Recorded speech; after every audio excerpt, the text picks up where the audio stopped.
Starting now and in the coming days, ANC will be seeking partnerships on the journey that we are now embarked upon.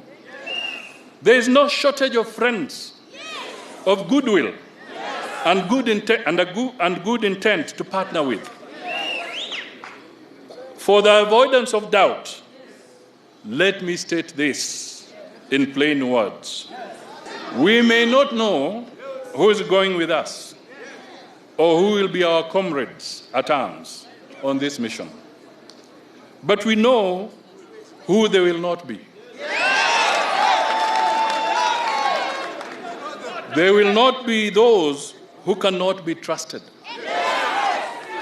Those whom you trust at your own risk.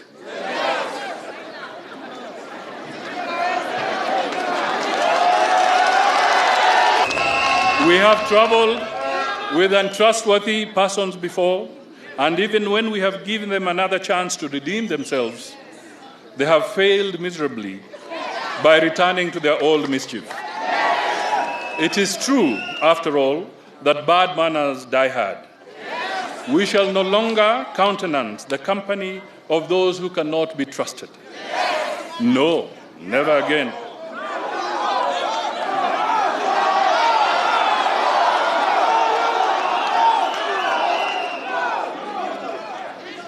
For the avoidance of doubt, and now I repeat, for the avoidance of doubt, the ANC stand, which I am privileged to pronounce, is that the spectre called Azimio is not an option when it comes to partnership.